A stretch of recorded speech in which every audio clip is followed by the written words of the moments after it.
हमको क्या पढ़ना है, वर्किंग ऑफ इंस्टीट्यूशंस, मतलब कितने प्रकार के इंस्टीट्यूशंस हैं, किस प्रकार से वर्किंग करते हैं, क्या प्रोसीजर होता है, किस प्रकार से उनका सिस्टम चलता है, हमको ये देखना है।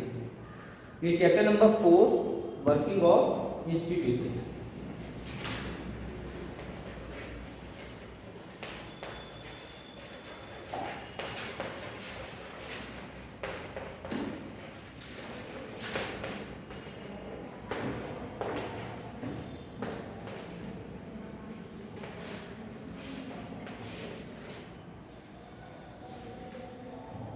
सबसे पहले लास्ट चैप्टर में हम लोगों ने लास्ट चैप्टर तक कितना पढ़ा है, हम लोगों ने डेमोक्रेसी के बारे में पढ़ा कि डेमोक्रेसी कैसे काम करती है, डेमोक्रेसी में क्या क्या होता है। तो बेसिकली डेमोक्रेसी में हम लोगों ने क्या क्या पढ़ा था कि democracy is for the people, by the people and to the people. Democracy तीन चीजें की होती है, लोगों के द्वारा, लोगों के लिए, लोगों के लिए, सब कुछ लोगों से ही निर्धारित होती है। फिर डेमोक्रेसी में क्या होता है, किसी भी पर्सन पे या किसी भी पोस्ट पे ये नहीं लिखा होता है कि ये पोस्ट सबसे हायर पोस्ट है, इससे ऊपर कोई नहीं है। डेमोक्रेसी में ऐसा कोई भी नहीं है जिससे ऊपर कोई एक ना बैठा, ना ही प्रेसिडेंट और ना ही प्राइम मिनिस्टर, ना ही सुप्रीम कोर्ट, ना ही डिस्ट्रिक्ट कोर्ट और स्पेशल कोर्ट। कोई भी सेल्फ नहीं है कि मुझसे बड़ा नहीं। इस जो राजा हुआ करते थे, तो राजाओं में क्या होता था, सबसे बड़े राजा होते थे, राजा से ऊपर कोई नहीं, सारे फैसले सब कुछ राजा का हक होता था। बट डेमोक्रेसी में ऐसा नहीं है, डेमोक्रेसी कोई किसी से बड़ा नहीं है। मान लेते हैं कोई एक फैसला हुआ जो सुप्रीम कोर्ट से हुआ, भैया इस आदमी को सजा हो जाए, सुप्रीम कोर्ट ने फैसला दे दिया। अब उस फैसले को कैंसिल करने वाला भी कोई है, कौन है वो, प्रेसिडेंट ऑफ इंडिया। हमारे देश में डेमोक्रेसी के कारण जो हमारे देश के प्रेसिडेंट है, उनके पास ये पावर है कि उसको कैंसिल कर दिया जाए। प्रेसिडेंट को हटाने की पावर भी होती है, ऐसा नहीं कि प्रेसिडेंट से ऊपर कोई नहीं है। जो हमारे यहाँ सभाएं होती है ना, लोकसभा, राज्यसभा, ये जो पार्लियामेंट है, पार्लियामेंट में प्रेसिडेंट को हटाने का प्रावधान भी होता है। मींस टोटली ये कहा जाए कि डेमोक्रेसी में कोई राजा नहीं, सब कर्मचारी, सारे क्या है, कर्मचारी, काम करते हैं। किसके लिए काम करते हैं, राजा कौन है, सब कुछ पीपल्स, प्रजा, सब कुछ कौन है, पीपल्स, प्रजा। तो how is a major policy decision taking, किसी प्रकार की अगर पॉलिसी हो रही है तो किस प्रकार से उसके डिसीजन होते हैं, या कोई पॉलिसी बनानी है तो किस प्रकार से पॉलिसी बनाते हैं, थोड़ा सा उसके बारे में पढ़ते हैं। गवर्नमेंट ऑर्डर्स देते हैं। On August 13, 1990 the government of India issued N order, it was called an office memorandum. Government ने जो ऑर्डर पास किया, कब पास किया गवर्नमेंट ने ऑर्डर, अगस्त 13, 1990,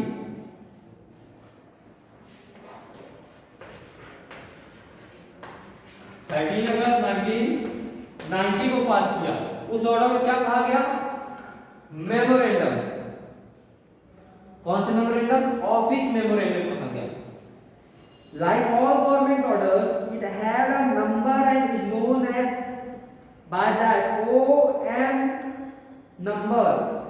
जैसे गवर्नमेंट के ऑर्डर कोई पास होता है, उसका एक नंबर होता है, जिस नंबर से उस ऑर्डर को पहचाना जाता है, ऑर्डर का सीक्वेंस होता है या उसकी वैलिडिटी को बताता है।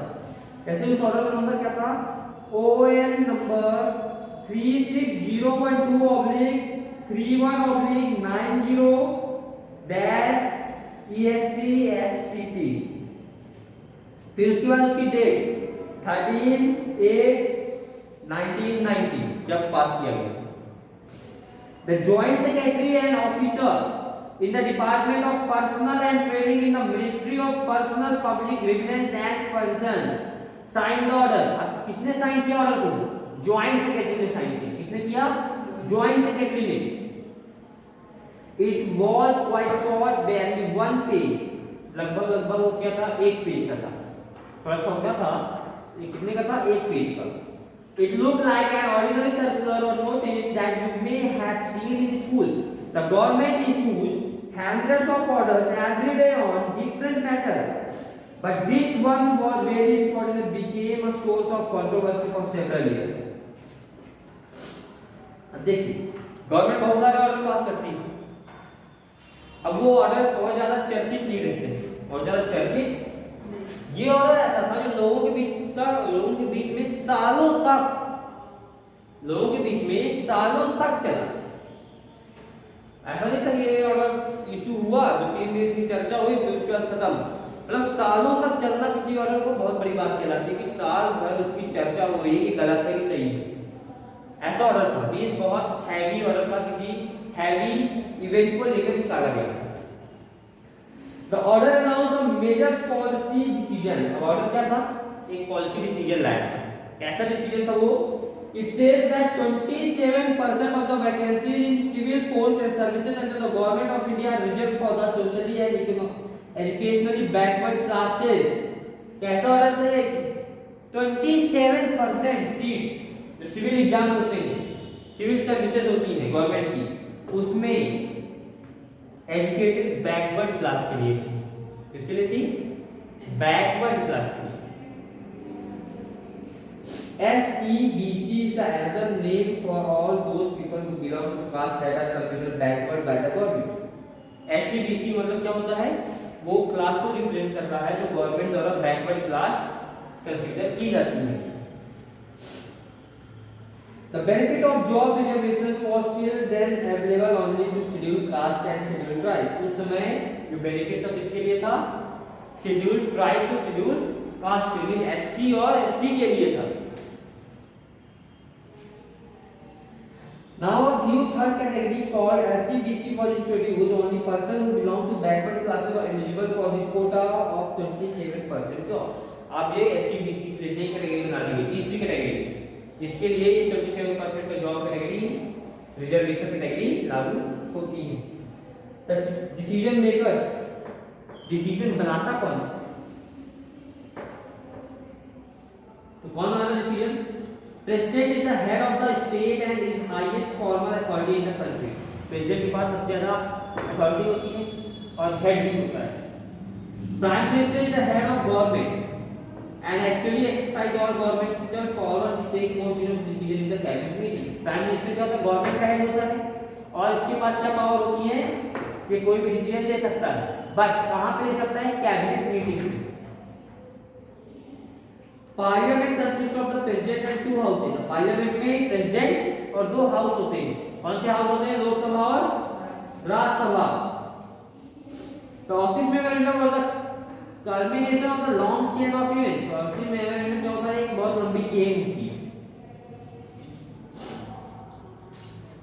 फिर इसके बाद जो गवर्नमेंट ऑफ इंडिया है उसने second backward class commission appoint की। कब अपॉइंट की? 1979 में। इसको क्या नाम दिया गया था? मंडल कमीशन। क्या नाम दिया गया था? मंडल कमीशन। इसके हेड बनाए गए थे बीपी मंडल। हेड कौन थे? BP Mandal. The commission gave its report in 1980 and made many recommendations. Commission क्या काम करती थी? 1980 में रिपोर्ट दी, उसके बहुत सारे रिकमेंडेशन दी हुई, ये कमी है। कमीशन क्या काम करती है? कमीशन बनाई जाती है कि वो कमीशन काम करें भाई इसमें कितनी कमी आ रही है, क्या क्या और इसमें काम होना चाहिए, क्या इसमें इंप्रूवमेंट होने चाहिए, ये सारी चीजें उसमें बनाई जाती हैं।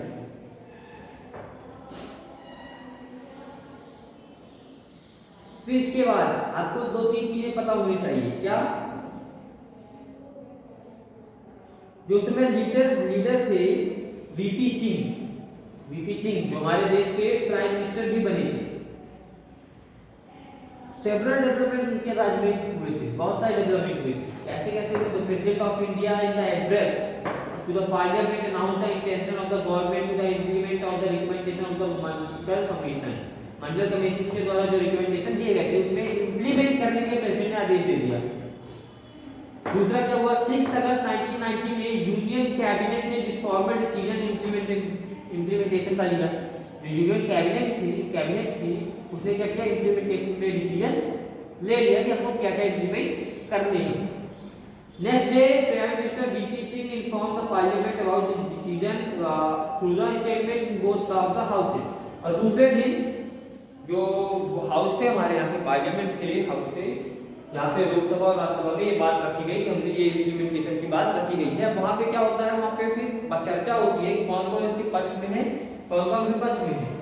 अगर पक्ष में लोग ज्यादा रहेंगे तो वो चीज लागू हो जाएगी, अगर विपक्ष में ज्यादा रहेंगे तो लागू नहीं पाएगी। वोटिंग होती है वहाँ पे, क्या होती है, एक प्रकार से वोटिंग होती है कि ये इसको लागू करना चाहिए या नहीं करना चाहिए, इस तरह पे चर्चा होती है।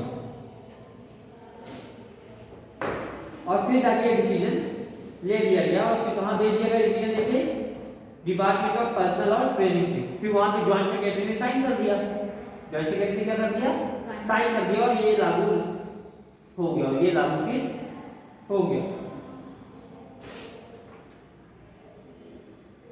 पॉलिटिकल इंस्टीट्यूशन की नीड क्यों है, बेसिकली हम लोग चर्चा करेंगे पॉलिटिकल इंस्टीट्यूशन की नीड क्यों है। ये तो अभी हमने केस के बारे में पढ़ा कि इस केस में क्या क्या हुआ। अब हम ये बात करते हैं कि आखिर पॉलिटिकल इंस्टीट्यूशन की नीड क्यों है। पॉलिटिकल इंस्टीट्यूशन की नीड क्यों है, ताकि किसी भी रूल को इम्प्लीमेंट करते समय उसके प्रॉफिट, प्रॉज, कॉन्स, जो भी घाटे होते हैं, फायदा है, उसमें क्या क्या काम हो सकते हैं, क्या क्या कमियां रह गई हैं, इन सारी चीजों को अच्छी तरीके से जान सके, इन सारी चीजों को अच्छी तरीके से जान सके। अब ये इंस्टीट्यूशन किस प्रकार से काम करता है, थोड़ा सा उसके बारे में बात करेंगे हम लोग। The prime minister and the cabinet are the institution that take all important policy decision. जो हमारा प्राइम मिनिस्टर और कैबिनेट है, ये सारे पॉलिसी डिसीजन लेते हैं। Civil servants working together are responsible to taking step to implement of the minister decision. अब जो ये जो पॉलिसी का डिसीजन लिया गया है, इसको इंप्लीमेंट कौन कराता है, जो ऑफिसर्स होते हैं सिविल सर्विसेज, आईएएस वगैरह जानते हो ना, जो इंप्लीमेंटेशन होता कौन करता है, वो यही करते हैं, सिविल सर्विस वाले। सुप्रीम कोर्ट क्या काम करता है कि सही तरीके से इंप्लीमेंट हो रहा है कि नहीं हो रहा है, इस चीज को देखता है। अब पार्लियामेंट की बात करें, अगर पार्लियामेंट के बारे में सभी लोग जानते हैं लगभग, जो हमारा चैप्टर का मेन टॉपिक है पार्लियामेंट, जो हमें पढ़ना है।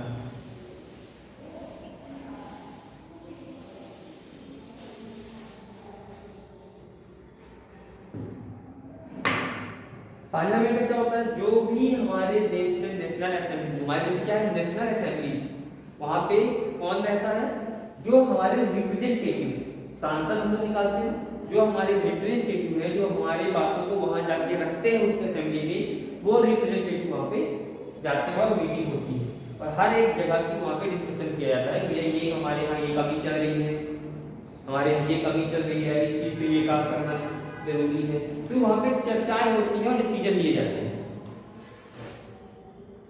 Parliament is the final authority for making laws in our country या इन एनी कंट्री। जो पार्लियामेंट होता है उसके पास ही फाइनल डिसीजन होती है कि किसी भी कंट्री में कौन से लॉ लगेंगे, कौन से लॉ नहीं लगेंगे, वो पार्लियामेंट में डिसाइड होता है।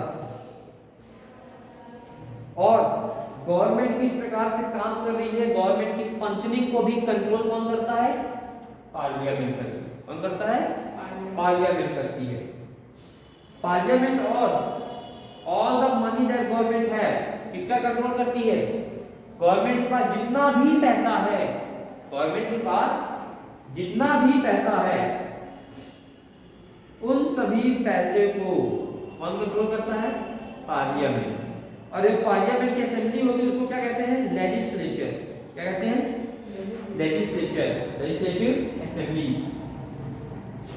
तीसरा, किसी भी डिसीजन को लेने के लिए या पब्लिक इश्यूज को सही करने के लिए, उसमें कुछ रूल्स बनाने के लिए, कुछ डिसीजन इंप्लीमेंट करने के लिए सबसे ज्यादा पावर, या ऐसा हम बोले कि कौन इस चीज को करता है, डिमांड कौन करता है, या हाईएस्ट फोरम कौन है, वो है पार्लियामेंट। इस पार्लियामेंट से ऊपर यहाँ पे किसी को नहीं बताया जा रहा है, पार्लियामेंट से ऊपर कोई नहीं। अब पार्लियामेंट में होता क्या है, आप जानते हो, जिस सरकार की जितनी ज्यादा सीट्स होती है वो सरकार उतना अच्छा काम कर पाती है। क्यों, क्योंकि सारे पर्सन किसके हैं, उसी की पार्टी के हैं। मान लो बीजेपी के इस समय जितने भी सांसद हैं, सारे सांसद किसके, बीजेपी के। जब सारे सांसद बीजेपी के, बीजेपी को अगर कुछ करना है तो क्या उसको कोई रिजेक्ट कर सकता है, कोई नहीं कर सकता। तो उसके काम क्या होंगे, बहुत ही अच्छे से होंगे और फ्रीली हो जाएंगे। अगर मान लेते हैं कि आधे आधे हो गए, और विरोध ज्यादा लोगों ने कर दिया अगर, तब तो फिर दिक्कत। अब पार्लियामेंट के दो हाउसेस कौन कौन से होते हैं? एक होता है लोकसभा,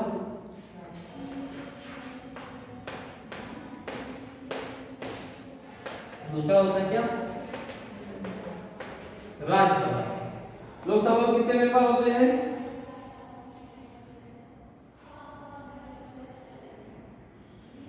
वैसे लोकसभा और राज्यसभा को हम लोग हाउसेस बोल रहे हैं, इसको ऑफिशियली क्या नाम बोला जाता है? हाउसेस की जगह पे चैम्बर्स। ऑफिशियली क्या बोला जाता है? चैम्बर्स। लिख लो सभी लोग, एक चीज ऑफिशियली इसको बोला जाता है चैम्बर। दो प्रकार के चैम्बर होते हैं, अपर चैम्बर और लोअर चैम्बर। जो लोकसभा होती है ये कहलाती है लोअर चैम्बर। क्या कहलाती है? Lower chamber. और जो राज्यसभा होती है ये कहलाती है अपर चैम्बर।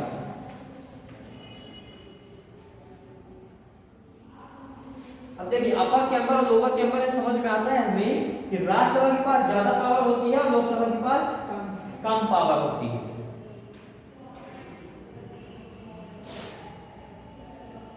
अब हमारे देश में जितने भी रूल्स रेगुलेशंस बनते होते हैं, हमारे देश में जितने भी रूल्स रेगुलेशंस बनते होते हैं, जो भी काम होने होते हैं, वो सब कुछ पहले कहाँ होता है? लोकसभा में। पहले उस चीज पे फैसला कहाँ लिया जाता है? लोकसभा में। लोकसभा में फैसला लेने के बाद उस फैसले को कहाँ पहुंचाया जाता है? राज्यसभा। फिर उसका फैसला कहाँ होता है? राज्यसभा में।